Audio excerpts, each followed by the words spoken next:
समाजाला खरोखर आरक्षणाची गरज आहे का? कारण की मराठा समाज हा राज्यकर्ते होते मराठा समाजातील आणि त्याचबरोबर जर बघितलं तर यांच्या शाळा, कॉलेज, इस्पितळं आणि मोठ्या समाजामध्ये मराठा समाजातील जे मंत्री आहेत ते मंत्री म्हणजे मराठा समाजातील खूप जास्त प्रमाणात आहेत. तर एवढा प्रबल समाज असल्यानंतर खरोखर यांना आरक्षणाची गरज पडत आहे का पडत आहे आरक्षणाची गरज?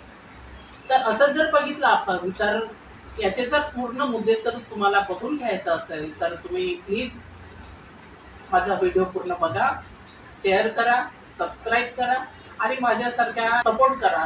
तर माझ्याकडून काही ना काही नवीन तुम्हाला शिकण्याला मिळेल, म्हणजे असं माझं मत तरी पडतं. तर मराठा समाजाला खरोखर आरक्षणाची गरज आहे का? तर खरोखर आपण जे बाजू बघितली, जर एक निजामी जे प्रकाश आंबेडकर साहेब म्हणतात की निजामी मराठा म्हणजे आर्थिकदृष्ट्या सक्षम मराठा आणि एक दुर्बल मराठा.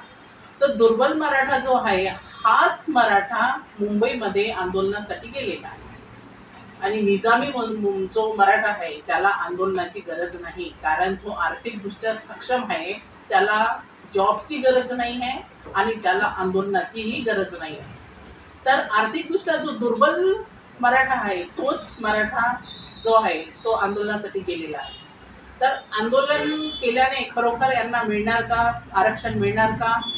तर याचा जर प्रकाश आंबेडकर साहेबाच्या दृष्टिकोनातून जर बघितलं तर त्यांच्या मतानुसार जर बघितलं तर साहेब म्हणतात की यांना आरक्षण तर नाही, पण राजकीय आश्वासन जरूर दिले जातात.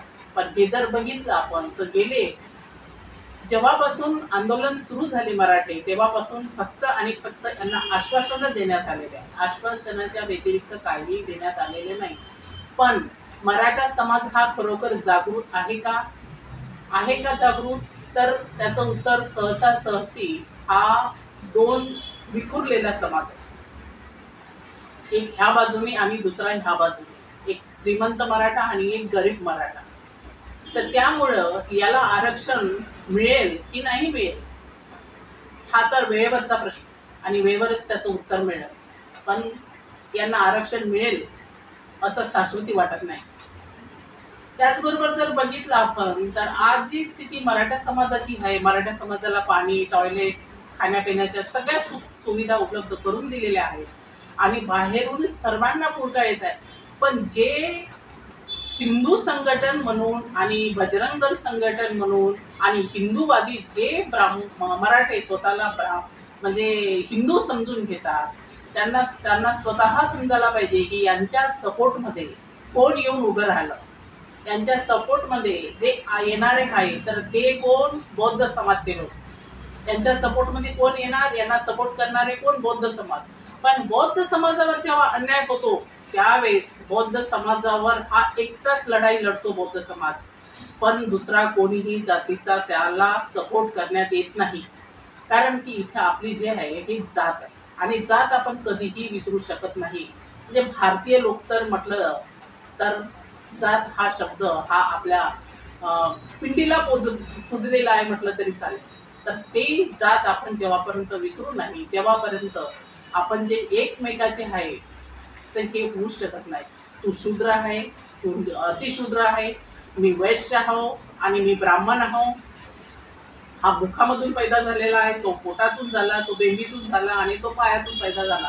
पण वास्तविकदृष्ट्या ह्या 4-5 ठिकाणातून कोणी पैदा होत नाही. जिथून जन्माला येतो तो प्रत्येकाला माहिती आहे की कुठून जन्म येतो, होय तो स्त्रीच्या पोटातून, बाकी कुठूनही येत नाही. हे जेव्हापर्यंत आपण डोळे उघडून ज्या समस्या आहेत त्या पाहणार नाही तेव्हापर्यंत प्रत्येक नागरिकाला जे निवारण आहे ते होणं कठीण आहे. जर माझा व्हिडिओ तुम्हाला आवडला असेल तर प्लीज कृपा करून लाईक, शेअर, सबस्क्राईब करा आणि व्हिडिओ पूर्ण पहा.